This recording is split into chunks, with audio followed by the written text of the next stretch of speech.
Self-Reliance. Man is his own star, and the soul that can render an honest and a perfect man, commands all light, all influence, all fate. Nothing to him falls early or too late. Our acts our angels are, or good or ill, our fatal shadows that walk by us still. Epilogue to Beaumont and Fletcher's Honest Man's Fortune. Cast the bantling on the rocks.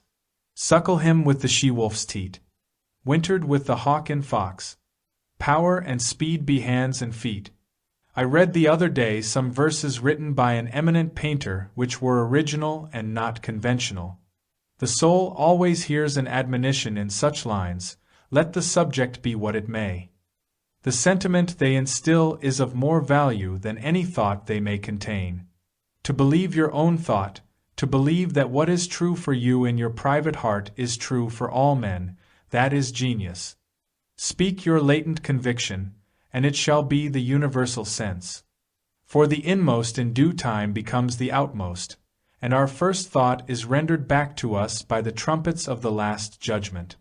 Familiar as the voice of the mind is to each, the highest merit we ascribe to Moses, Plato, and Milton is, that they set at naught books and traditions, and spoke not what men but what they thought.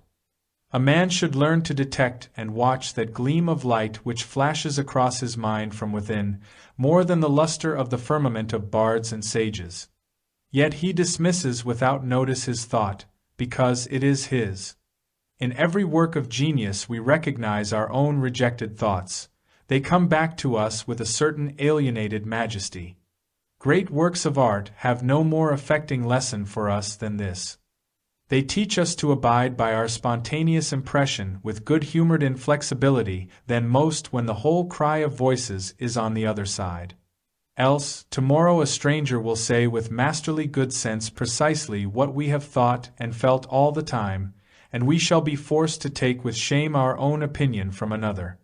There is a time in every man's education when he arrives at the conviction that envy is ignorance, that imitation is suicide, that he must take himself for better, for worse, as his portion, that though the wide universe is full of good, no kernel of nourishing corn can come to him but through his toil bestowed on that plot of ground which is given to him to till. The power which resides in him is new in nature, and none but he knows what that is which he can do, nor does he know until he has tried. Not for nothing one face, one character, one fact, makes much impression on him, and another none. This sculpture in the memory is not without pre-established harmony. The eye was placed where one ray should fall, that it might testify of that particular ray. We but half express ourselves, and are ashamed of that divine idea which each of us represents. It may be safely trusted as proportionate and of good issues, so it be faithfully imparted, but God will not have his work made manifest by cowards. A man is relieved and gay when he has put his heart into his work and done his best. But what he has said or done otherwise shall give him no peace. It is a deliverance which does not deliver. In the attempt his genius deserts him. No muse befriends, no invention, no hope. Trust thyself, every heart vibrates to that iron string.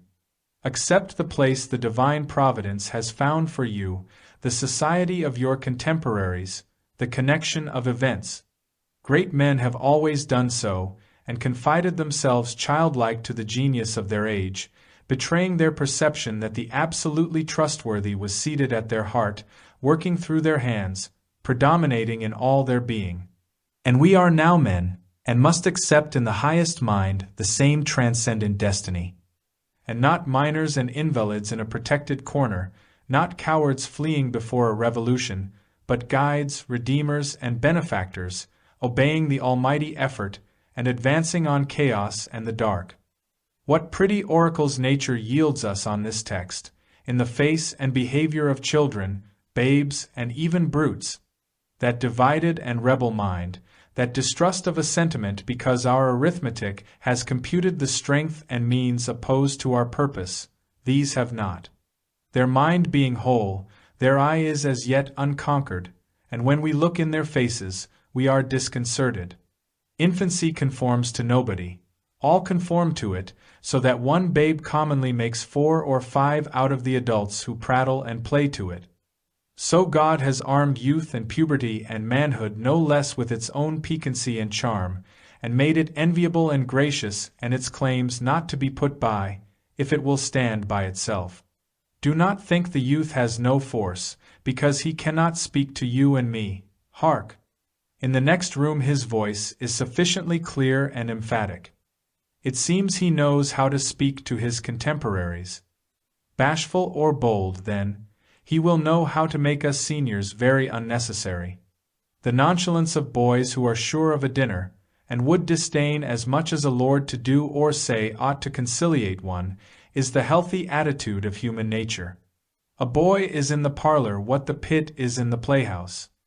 Independent, irresponsible, looking out from his corner on such people and facts as pass by, he tries and sentences them on their merits, in the swift, summary way of boys, as good, bad, interesting, silly, eloquent, troublesome. He cumbers himself never about consequences, about interests. He gives an independent, genuine verdict. You must court him. He does not court you. But the man is, as it were, clapped into jail by his consciousness. As soon as he has once acted or spoken with éclat, he is a committed person, watched by the sympathy or the hatred of hundreds, whose affections must now enter into his account. There is no Lethe for this. Ah, that he could pass again into his neutrality! Who can thus avoid all pledges, and having observed, observe again from the same unaffected, unbiased, unbribable, unaffrighted innocence, must always be formidable. He would utter opinions on all passing affairs, which being seen to be not private, but necessary, would sink like darts into the ear of men, and put them in fear. These are the voices which we hear in solitude, but they grow faint and inaudible as we enter into the world. Society everywhere is in conspiracy against the manhood of every one of its members. Society is a joint stock company, in which the members agree, for the better securing of his bread to each shareholder, to surrender the liberty and culture of the eater. The virtue in most request is conformity. Self-reliance is its aversion. It loves not realities and creators, but names and customs. Whoso would be a man must be a nonconformist. He who would gather immortal palms must not be hindered by the name of goodness, but must explore if it be goodness. Nothing is at last sacred but the integrity of your own mind. Absolve you to yourself, and you shall have the suffrage of the world. I remember an answer which when quite young I was prompted to make to a valued adviser, who was wont to importune me with the dear old doctrines of the Church. On my saying, "What have I to do with the sacredness of traditions, if I live wholly from within?" my friend suggested, "But these impulses may be from below, not from above." I replied, "They do not seem to me to be such. But if I am the devil's child, I will live then from the devil. No law can be sacred to me but that of my nature. Good and bad are but names very readily transferable to that or this. The only right is what is after my constitution, the only wrong what is against it. A man is to carry himself in the presence of all opposition, as if everything were titular and ephemeral but he. I am ashamed to think how easily we capitulate to badges and names, to large societies and dead institutions. Every decent and well-spoken individual affects and sways me more than is right. I ought to go upright and vital, and speak the rude truth in all ways. If malice and vanity were the code of philanthropy, shall that pass? If an angry bigot assumes this bountiful cause of abolition, and comes to me with his last news from Barbados, why should I not say to him, "Go love thy infant. Love thy woodchopper, be good-natured and modest, have that grace. And never varnish your hard, uncharitable ambition with this incredible tenderness for black folk 1,000 miles off. Thy love afar is spite at home. Rough and graceless would be such greeting, but truth is handsomer than the affectation of love. Your goodness must have some edge to it, else it is none. The doctrine of hatred must be preached as the counteraction of the doctrine of love when that pules and whines. I shun father and mother and wife and brother when my genius calls me. I would write on the lintels of the doorpost whim. I hope it is somewhat better than whim at last, but we cannot spend the day in explanation. Expect me not to show cause why I seek or why I exclude company. Then, again, do not tell me, as a good man did today, of my obligation to put all poor men in good situations. Are they my poor? I tell thee, thou foolish philanthropist, that I grudge the dollar, the dime, the cent I give to such men as do not belong to me and to whom I do not belong. There is a class of persons to whom by all spiritual affinity I am bought and sold. For them I will go to prison, if need be. But your miscellaneous popular charities, the education at college of fools, the building of meeting-houses to the vain end to which many now stand, alms to sots, and the thousand-fold relief societies. Though I confess with shame I sometimes succumb and give the dollar, it is a wicked dollar which by and by I shall have the manhood to withhold. Virtues are, in the popular estimate, rather the exception than the rule. There is the man and his virtues. Men do what is called a good action, as some piece of courage or charity, much as they would pay a fine in expiation of daily non-appearance on parade. Their works are done as an apology or extenuation of their living in the world, as invalids and the insane pay a high board. Their virtues are penances. I do not wish to expiate, but to live. My life is for itself and not for a spectacle.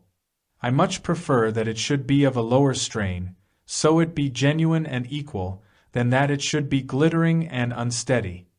I wish it to be sound and sweet, and not to need diet and bleeding. I ask primary evidence that you are a man, and refuse this appeal from the man to his actions. I know that for myself it makes no difference whether I do or forbear those actions which are reckoned excellent. I cannot consent to pay for a privilege where I have intrinsic right. Few and mean as my gifts may be, I actually am, and do not need for my own assurance or the assurance of my fellows any secondary testimony. What I must do is all that concerns me, not what the people think. This rule, equally arduous in actual and in intellectual life, may serve for the whole distinction between greatness and meanness. It is the harder, because you will always find those who think they know what is your duty better than you know it. It is easy in the world to live after the world's opinion. It is easy in solitude to live after our own. But the great man is he who in the midst of the crowd keeps with perfect sweetness the independence of solitude. The objection to conforming to usages that have become dead to you is, that it scatters your force. It loses your time and blurs the impression of your character.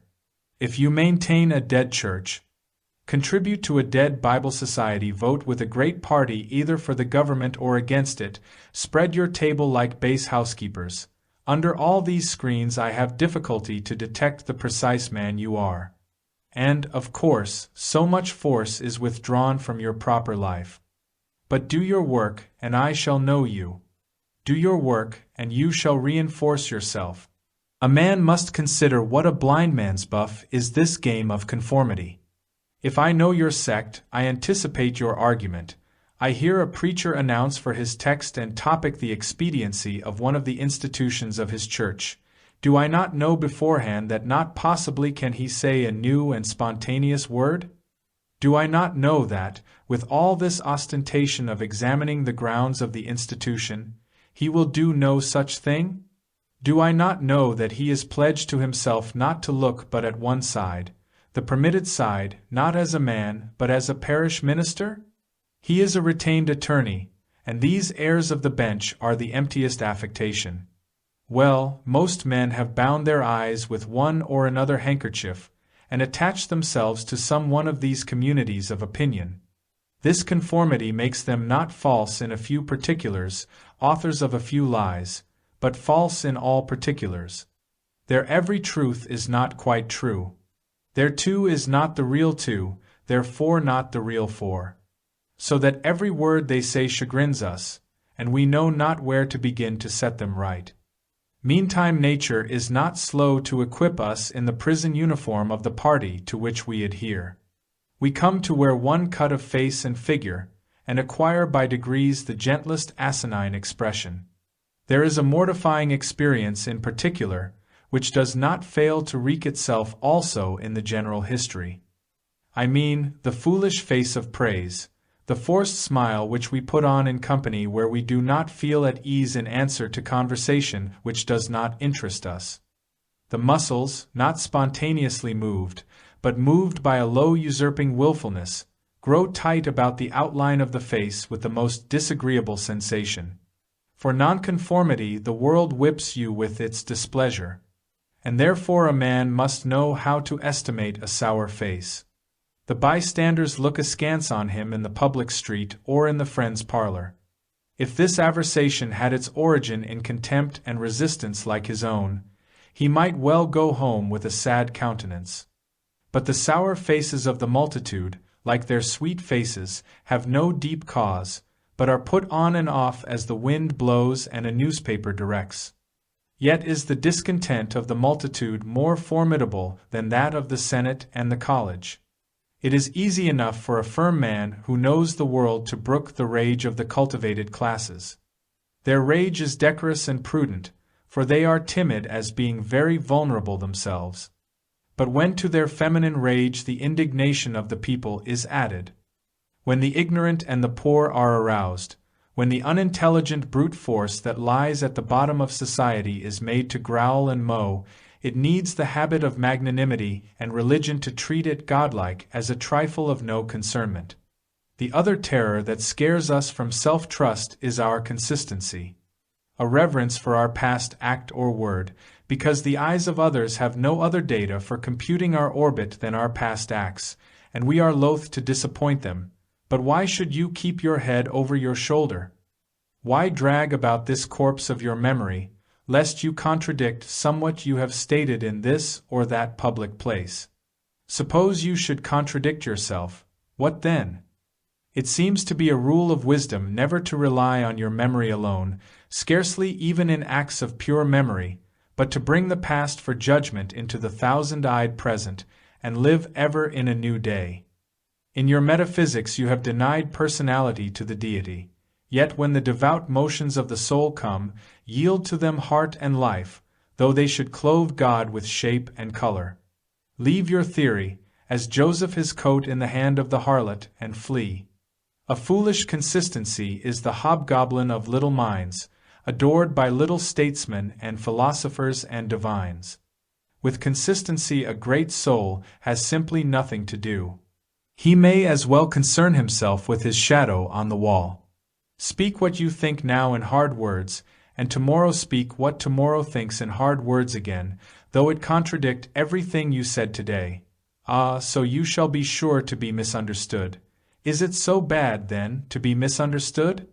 Pythagoras was misunderstood, and Socrates, and Jesus, and Luther, and Copernicus, and Galileo, and Newton, and every pure and wise spirit that ever took flesh. To be great is to be misunderstood. I suppose no man can violate his nature.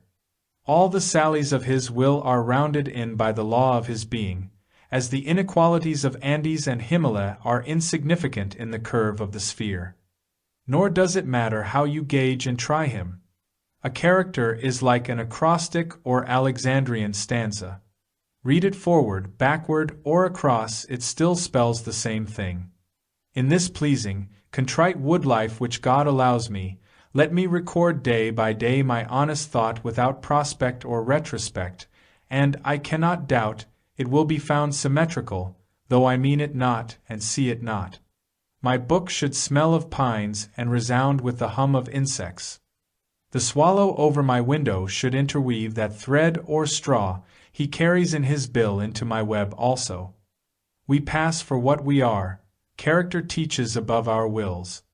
Men imagine that they communicate their virtue or vice only by overt actions, and do not see that virtue or vice emit a breath every moment. There will be an agreement in whatever variety of actions, so they be each honest and natural in their hour. For of one will, the actions will be harmonious, however unlike they seem.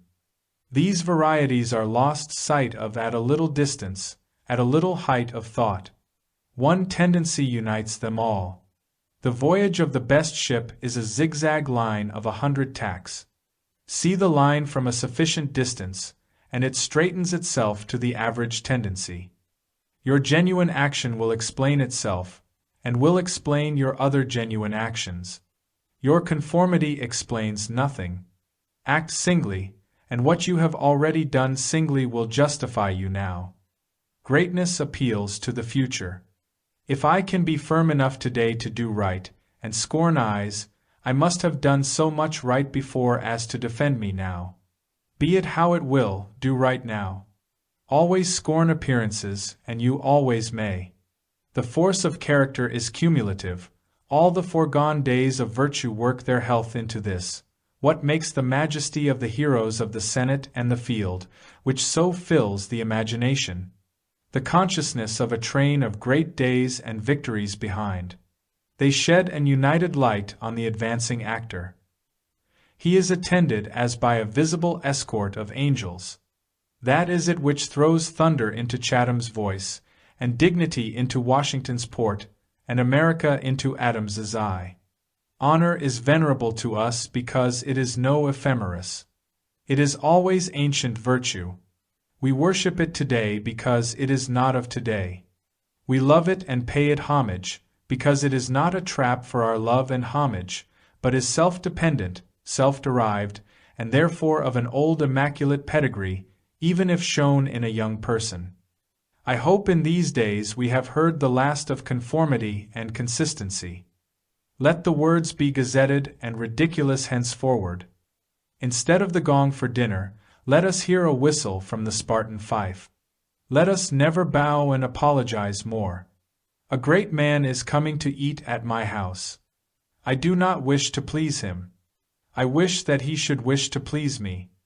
I will stand here for humanity, and though I would make it kind, I would make it true. Let us affront and reprimand the smooth mediocrity and squalid contentment of the times, and hurl in the face of custom, and trade, and office, the fact which is the upshot of all history, that there is a great responsible thinker and actor working wherever a man works, that a true man belongs to no other time or place, but is the center of things. Where he is, there is nature. He measures you, and all men, and all events. Ordinarily, every body in society reminds us of somewhat else, or of some other person. Character, reality, reminds you of nothing else. It takes place of the whole creation. The man must be so much, that he must make all circumstances indifferent. Every true man is a cause, a country, and an age. Requires infinite spaces and numbers and time fully to accomplish his design. And posterity seem to follow his steps as a train of clients. A man Caesar is born, and for ages after we have a Roman Empire. Christ is born, and millions of minds so grow and cleave to his genius, that he is confounded with virtue and the possible of man. An institution is the lengthened shadow of one man. As monachism of the hermit Antony, the Reformation of Luther, Quakerism of Fox, Methodism of Wesley, abolition of Clarkson. Scipio, Milton called the height of Rome. And all history resolves itself very easily into the biography of a few stout and earnest persons. Let a man then know his worth, and keep things under his feet. Let him not peep or steal, or skulk up and down with the air of a charity boy, a bastard, or an interloper in the world which exists for him. But the man in the street, finding no worth in himself which corresponds to the force which built a tower or sculptured a marble god, feels poor when he looks on these.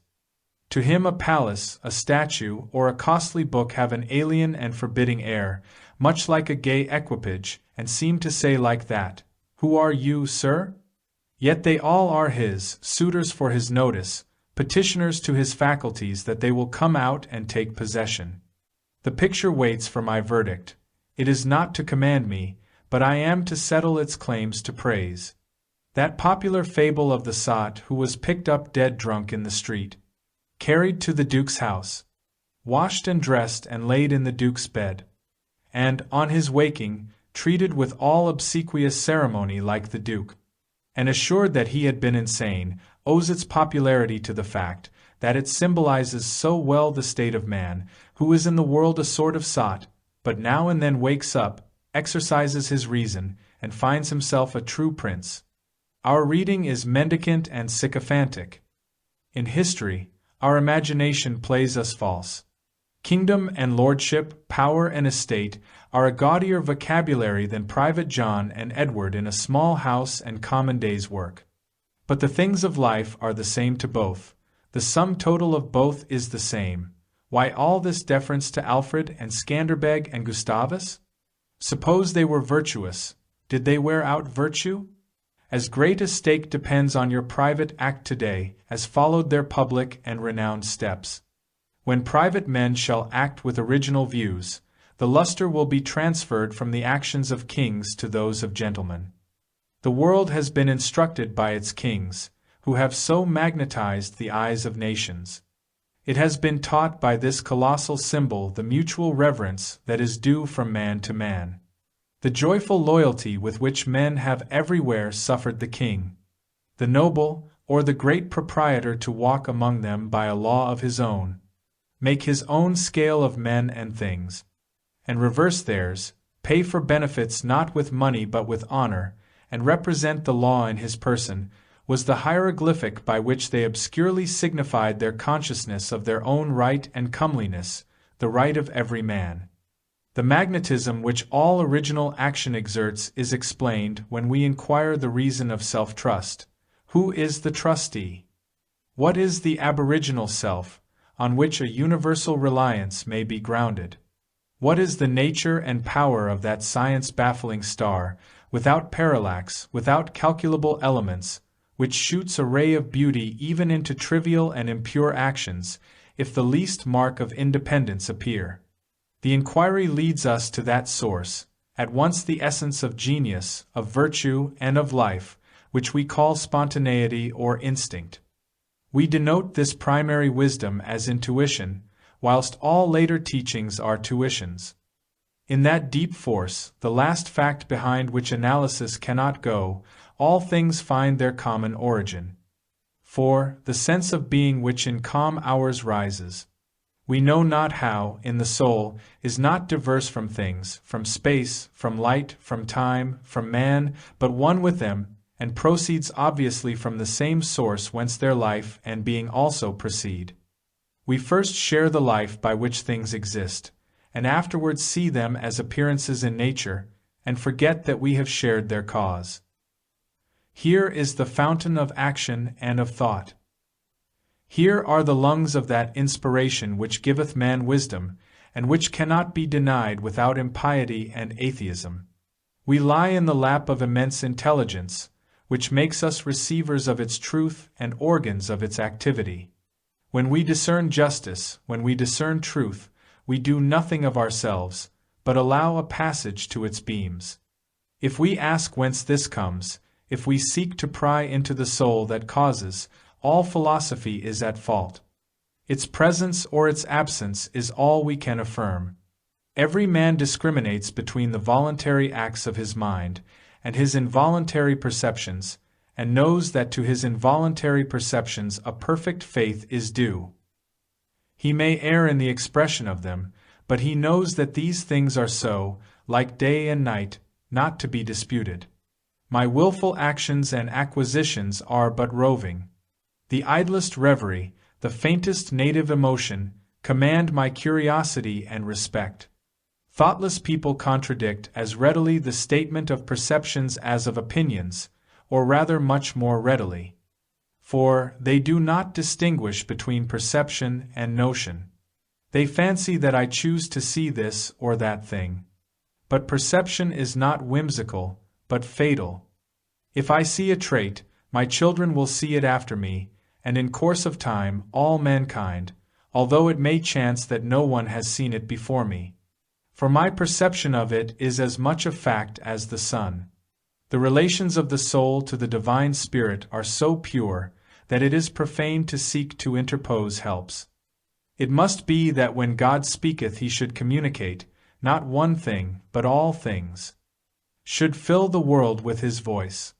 Should scatter forth light, nature, time, souls from the center of the present thought.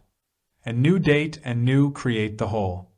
Whenever a mind is simple, and receives a divine wisdom, old things pass away, means, teachers, texts, temples fall. It lives now, and absorbs past and future into the present hour. All things are made sacred by relation to it, one as much as another. All things are dissolved to their center by their cause, and, in the universal miracle, petty and particular miracles disappear.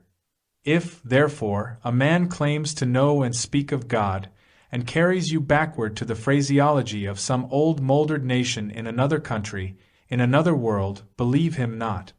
Is the acorn better than the oak which is its fullness and completion? Is the parent better than the child into whom he has cast his ripened being? Whence, then, this worship of the past? The centuries are conspirators against the sanity and authority of the soul. Time and space are but physiological colors which the eye makes, but the soul is light. Where it is day, where it was, is night. And history is an impertinence and an injury, if it be anything more than a cheerful apologue or parable of my being and becoming. Man is timid and apologetic. He is no longer upright. He dares not say, I think, I am, but quotes some saint or sage. He is ashamed before the blade of grass or the blowing rose. These roses under my window make no reference to former roses or to better ones. They are for what they are, they exist with God today. There is no time to them, there is simply the rose. It is perfect in every moment of its existence. Before a leaf bud has burst, its whole life acts. In the full-blown flower there is no more. In the leafless root there is no less. Its nature is satisfied, and it satisfies nature in all moments alike. But man postpones or remembers. He does not live in the present, but with reverted eye laments the past, or, heedless of the riches that surround him, stands on tiptoe to foresee the future. He cannot be happy and strong until he too lives with nature in the present, above time. This should be plain enough. Yet see what strong intellects dare not yet hear God himself, unless he speak the phraseology of I know not what David, or Jeremiah, or Paul. We shall not always set so great a price on a few texts, on a few lives. We are like children who repeat by rote the sentences of grandams and tutors, and, as they grow older, of the men of talents and character they chance to see, painfully recollecting the exact words they spoke. Afterwards, when they come into the point of view which those had who uttered these sayings, they understand them, and are willing to let the words go. For, at any time, they can use words as good when occasion comes. If we live truly, we shall see truly. It is as easy for the strong man to be strong, as it is for the weak to be weak. When we have new perception, we shall gladly disburden the memory of its hoarded treasures as old rubbish. When a man lives with God, his voice shall be as sweet as the murmur of the brook and the rustle of the corn. And now at last the highest truth on this subject remains unsaid. Probably cannot be said, for all that we say is the far-off remembering of the intuition. That thought, by what I can now nearest approach to say it, is this. When good is near you, when you have life in yourself, it is not by any known or accustomed way. You shall not discern the footprints of any other. You shall not see the face of man. You shall not hear any name. The way, the thought, the good, shall be wholly strange and new. It shall exclude example and experience. You take the way from man, not to man. All persons that ever existed are its forgotten ministers. Fear and hope are alike beneath it. There is somewhat low even in hope. In the hour of vision, there is nothing that can be called gratitude, nor properly joy. The soul raised over passion beholds identity and eternal causation, perceives the self-existence of truth and right, and calms itself with knowing that all things go well. Vast spaces of nature, the Atlantic Ocean, the South Sea, long intervals of time, years, centuries, are of no account. This which I think and feel underlay every former state of life and circumstances, as it does underlie my present, and what is called life, and what is called death. Life only avails, not the having lived. Power ceases in the instant of repose. It resides in the moment of transition from a past to a new state, in the shooting of the gulf, in the darting to an aim. This one fact the world hates, that the soul becomes. For that forever degrades the past, turns all riches to poverty, all reputation to a shame, confounds the saint with the rogue, shoves Jesus and Judas equally aside. Why, then, do we prate of self-reliance? Inasmuch as the soul is present, there will be power not confident but agent. To talk of reliance is a poor external way of speaking. Speak rather of that which relies, because it works and is. Who has more obedience than I masters me, though he should not raise his finger. Round him I must revolve by the gravitation of spirits. We fancy it rhetoric when we speak of eminent virtue. We do not yet see that virtue is height, and that a man or a company of men, plastic and permeable to principles, by the law of nature must overpower and ride all cities, nations, kings, rich men, poets who are not. This is the ultimate fact which we so quickly reach on this, as on every topic, the resolution of all into the ever-blessed one. Self-existence is the attribute of the supreme cause, and it constitutes the measure of good by the degree in which it enters into all lower forms. All things real are so by so much virtue as they contain. Commerce, husbandry, hunting, whaling, war, eloquence, personal weight, are somewhat, and engage my respect as examples of its presence and impure action. I see the same law working in nature for conservation and growth. Power is in nature the essential measure of right. Nature suffers nothing to remain in her kingdoms which cannot help itself. The genesis and maturation of a planet, its poise and orbit, the bended tree recovering itself from the strong wind, the vital resources of every animal and vegetable, are demonstrations of the self-sufficing and therefore self-relying soul. Thus all concentrates. Let us not rove.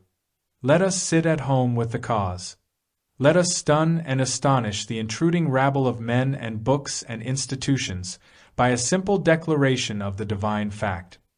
Bid the invaders take the shoes from off their feet, for God is here within.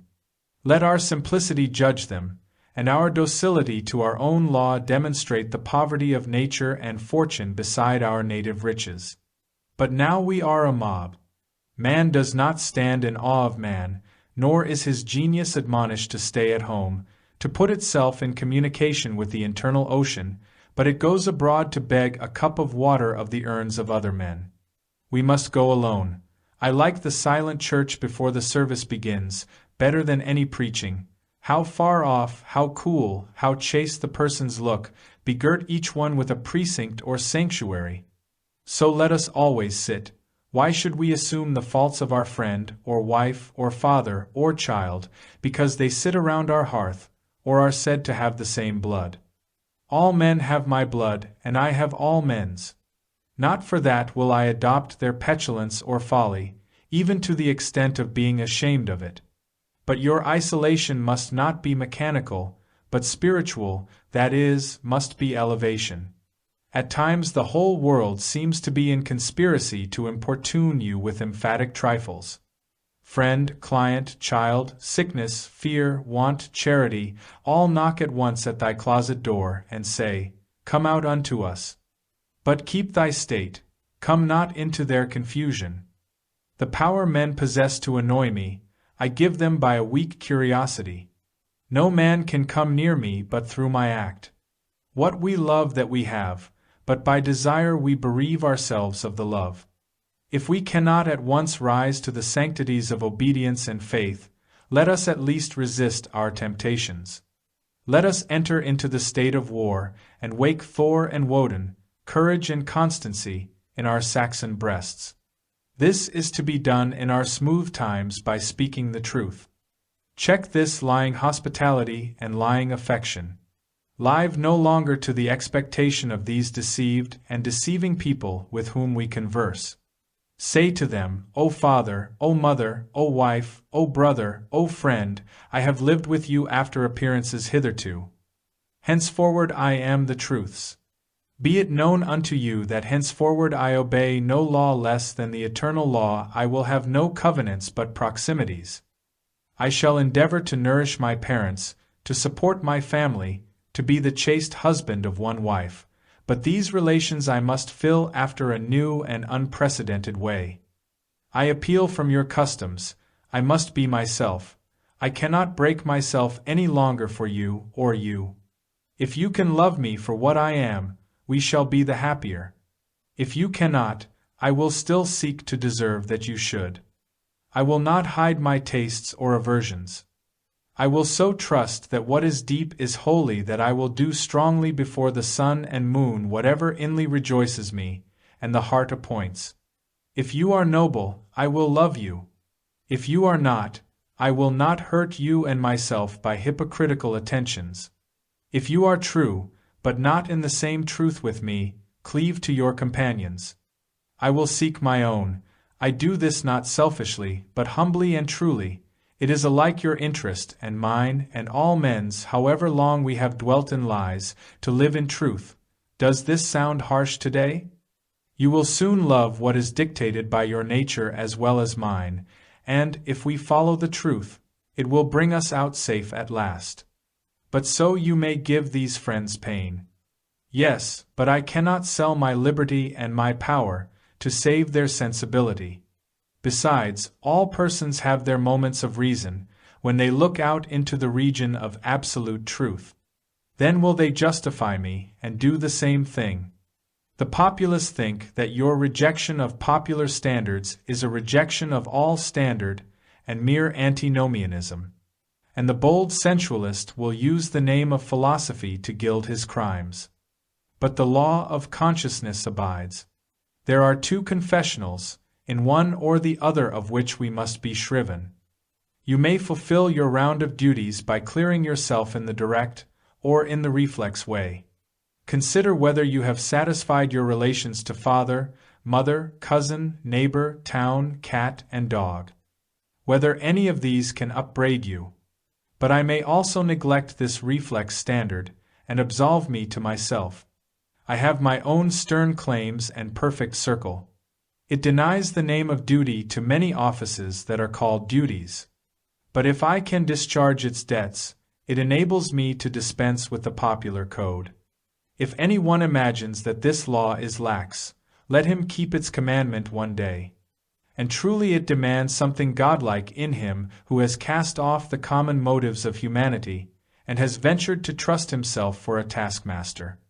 High be his heart, faithful his will, clear his sight, that he may in good earnest be doctrine, society, law to himself, that a simple purpose may be to him as strong as iron necessity is to others.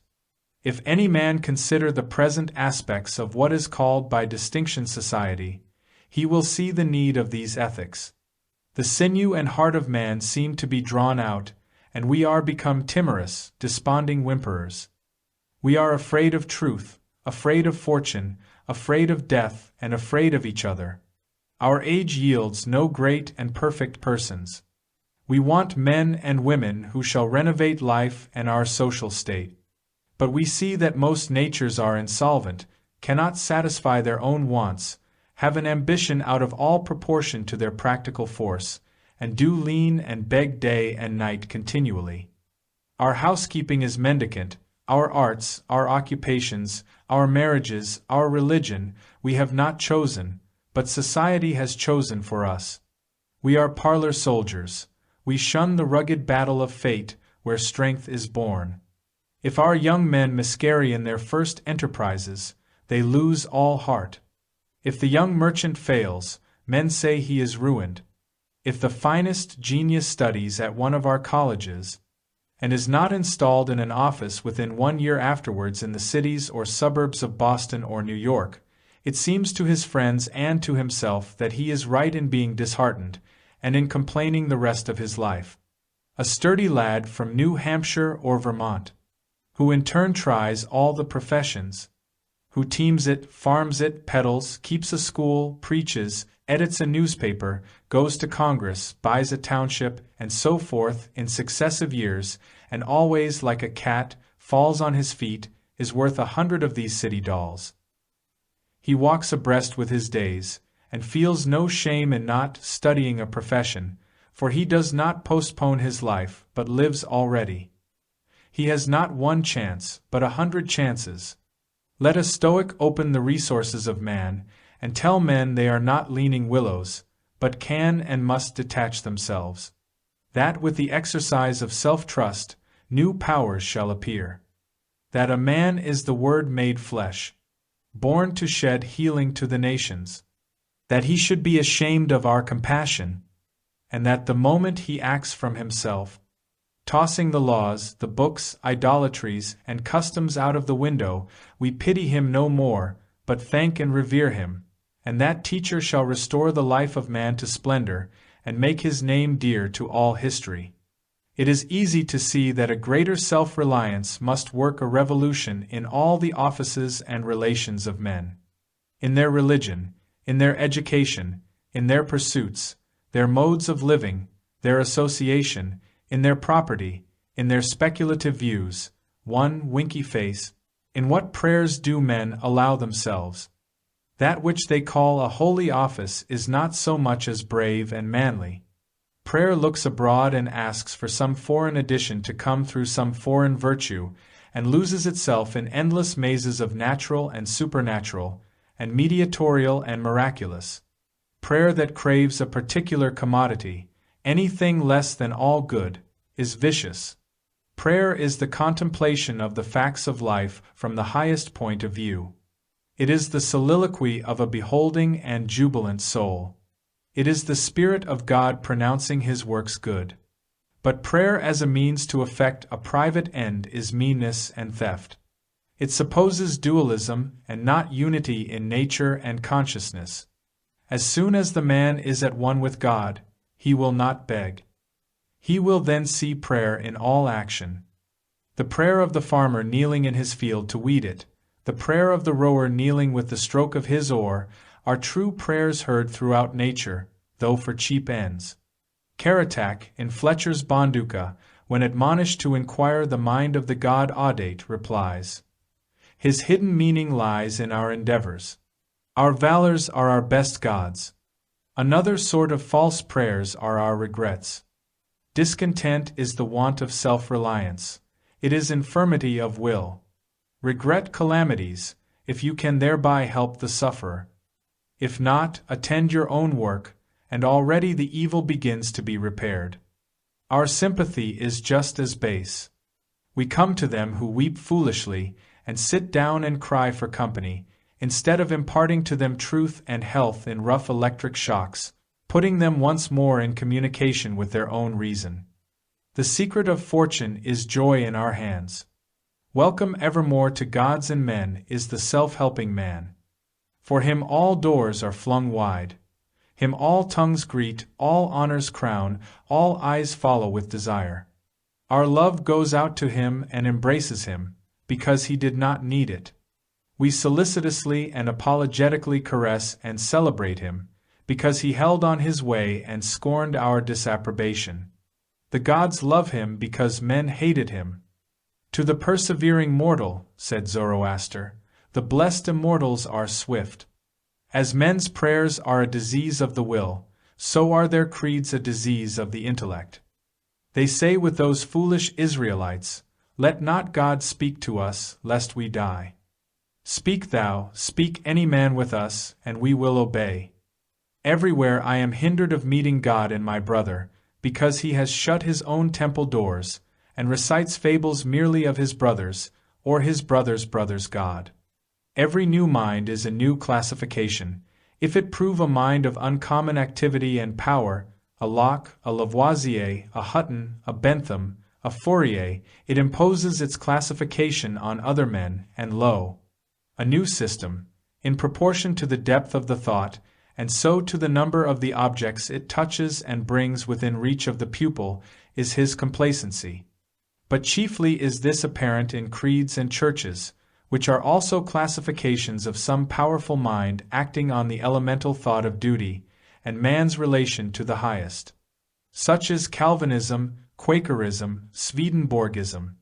The pupil takes the same delight in subordinating everything to the new terminology, as a girl who has just learned botany in seeing a new earth and new seasons thereby. It will happen for a time, that the pupil will find his intellectual power has grown by the study of his master's mind. But in all unbalanced minds, the classification is idolized, passes for the end, and not for a speedily exhaustible means, so that the walls of the system blend to their eye in the remote horizon with the walls of the universe. The luminaries of heaven seem to them hung on the arch their master built. They cannot imagine how you aliens have any right to see, how you can see. It must be somehow that you stole the light from us. They do not yet perceive that light, unsystematic, indomitable, will break into any cabin, even into theirs. Let them chirp a while and call it their own. If they are honest and do well, presently their neat new pinfold will be too straight and low, will crack, will lean, will rot and vanish, and the immortal light, all young and joyful, million-orbed, million-colored, will beam over the universe as on the first morning. 2. Winky face. It is for want of self-culture that the superstition of traveling, whose idols are Italy, England, Egypt, retains its fascination for all educated Americans. They who made England, Italy, or Greece venerable in the imagination did so by sticking fast where they were, like an axis of the earth. In manly hours, we feel that duty is our place. The soul is no traveler, the wise man stays at home. And when his necessities, his duties, on any occasion call him from his house, or into foreign lands, he is at home still, and shall make men sensible by the expression of his countenance, that he goes the missionary of wisdom and virtue, and visits cities and men like a sovereign, and not like an interloper or a valet. I have no churlish objection to the circumnavigation of the globe, for the purposes of art, of study, and benevolence, so that the man is first domesticated, or does not go abroad with the hope of finding somewhat greater than he knows. He who travels to be amused, or to get somewhat which he does not carry, travels away from himself, and grows old even in youth among old things. In Thebes, in Palmyra, his will and mind have become old and dilapidated as they. He carries ruins to ruins. Traveling is a fool's paradise. Our first journeys discover to us the indifference of places. At home I dream that at Naples, at Rome, I can be intoxicated with beauty, and lose my sadness. I pack my trunk, embrace my friends, embark on the sea, and at last wake up in Naples, and there beside me is the stern fact, the sad self, unrelenting, identical, that I fled from. I seek the Vatican and the palaces. I affect to be intoxicated with sights and suggestions, but I am not intoxicated. My giant goes with me wherever I go. 3. Winky face. But the rage of traveling is a symptom of a deeper unsoundness affecting the whole intellectual action. The intellect is vagabond, and our system of education fosters restlessness. Our minds travel when our bodies are forced to stay at home. We imitate, and what is imitation but the traveling of the mind? Our houses are built with foreign taste. Our shelves are garnished with foreign ornaments. Our opinions, our tastes, our faculties lean and follow the past and the distant. The soul created the arts wherever they have flourished. It was in his own mind that the artist sought his model. It was an application of his own thought to the thing to be done and the conditions to be observed, and why need we copy the Doric or the Gothic model? Beauty, convenience, grandeur of thought, and quaint expression are as near to us as to any. And if the American artist will study with hope and love the precise thing to be done by him, considering the climate, the soil, the length of the day, the wants of the people, the habit and form of the government, he will create a house in which all these will find themselves fitted, and taste and sentiment will be satisfied also. Insist on yourself. Never imitate. Your own gift you can present every moment with the cumulative force of a whole life's cultivation. But of the adopted talent of another, you have only an extemporaneous half-possession. That which each can do best, none but his Maker can teach him. No man yet knows what it is, nor can, till that person has exhibited it. Where is the master who could have taught Shakespeare? Where is the master who could have instructed Franklin, or Washington, or Bacon, or Newton? Every great man is a unique. The Scipionism of Scipio is precisely that part he could not borrow. Shakespeare will never be made by the study of Shakespeare. Do that which is assigned you, and you cannot hope too much or dare too much. There is at this moment for you an utterance brave and grand as that of the colossal chisel of Phidias, or trowel of the Egyptians, or the pen of Moses, or Dante, but different from all these. Not possibly will the soul all rich, all eloquent, with thousand-cloven tongue, deign to repeat itself. But if you can hear what these patriarchs say, surely you can reply to them in the same pitch of voice. For the ear and the tongue are two organs of one nature. Abide in the simple and noble regions of thy life, obey thy heart, and thou shalt reproduce the foreworld again. For, winky face, as our religion, our education, our art look abroad, so does our spirit of society. All men plume themselves on the improvement of society, and no man improves. Society never advances. It recedes as fast on one side as it gains on the other. It undergoes continual changes. It is barbarous, it is civilized, it is Christianized, it is rich, it is scientific. But this change is not amelioration. For everything that is given, something is taken. Society acquires new arts, and loses old instincts.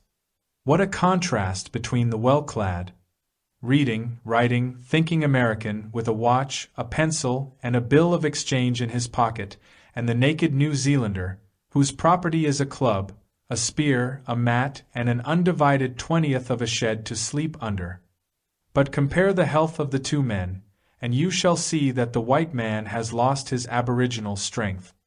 If the traveler tell us truly, strike the savage with a broad axe, and in a day or two the flesh shall unite and heal as if you struck the blow into soft pitch, and the same blow shall send the white to his grave. The civilized man has built a coach, but has lost the use of his feet. He is supported on crutches, but lacks so much support of muscle. He has a fine Geneva watch, but he fails of the skill to tell the hour by the sun. A Greenwich nautical almanac he has, and so being sure of the information when he wants it, the man in the street does not know a star in the sky. The solstice he does not observe. The equinox he knows as little. And the whole bright calendar of the year is without a dial in his mind. His notebooks impair his memory. His libraries overload his wit. The insurance office increases the number of accidents. And it may be a question whether machinery does not encumber. Whether we have not lost by refinement some energy, by a Christianity entrenched in establishments and forms, some vigor of wild virtue. For every Stoic was a Stoic, but in Christendom where is the Christian? There is no more deviation in the moral standard than in the standard of height or bulk. No greater men are now than ever were. A singular equality may be observed between the great men of the first and of the last ages. Nor can all the science, art, religion, and philosophy of the 19th century avail to educate greater men than Plutarch's heroes, 3 or 4 and 20 centuries ago. Not in time is the race progressive. Phocion, Socrates, Anaxagoras, Diogenes are great men, but they leave no class. He who is really of their class will not be called by their name, but will be his own man and, in his turn, the founder of a sect. The arts and inventions of each period are only its costume, and do not invigorate men. The harm of the improved machinery may compensate its good. Hudson and Bering accomplished so much in their fishing boats as to astonish Parry and Franklin, whose equipment exhausted the resources of science and art. Galileo, with an opera glass, discovered a more splendid series of celestial phenomena than anyone since. Columbus found the New World in an undecked boat. It is curious to see the periodical disuse and perishing of means and machinery, which were introduced with loud laudation a few years or centuries before. The great genius returns to essential man.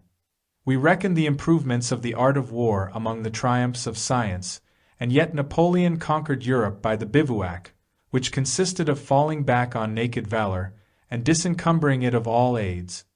The emperor held it impossible to make a perfect army, says Las Casas, without abolishing our arms, magazines, commissaries, and carriages, until, in imitation of the Roman custom, the soldier should receive his supply of corn, grind it in his handmill, and bake his bread himself.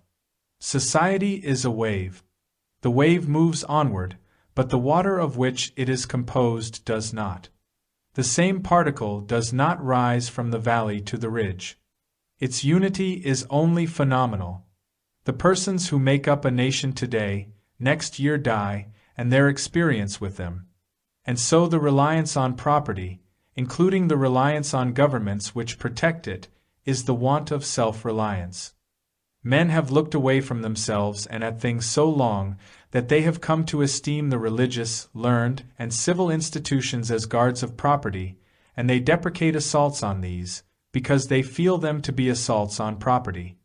They measure their esteem of each other by what each has, and not by what each is. But a cultivated man becomes ashamed of his property, out of new respect for his nature.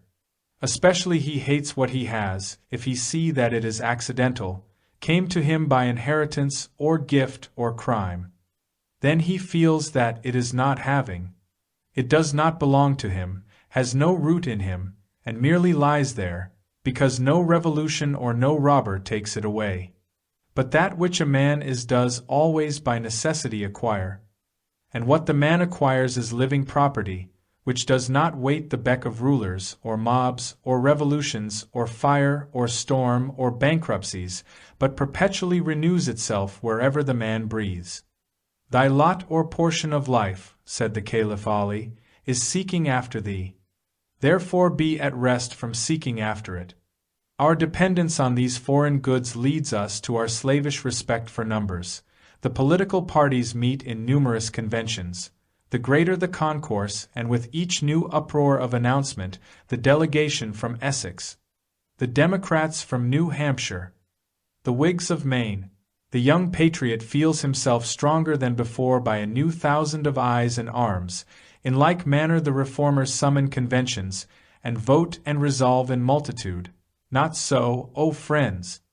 Will the God deign to enter and inhabit you, but by a method precisely the reverse.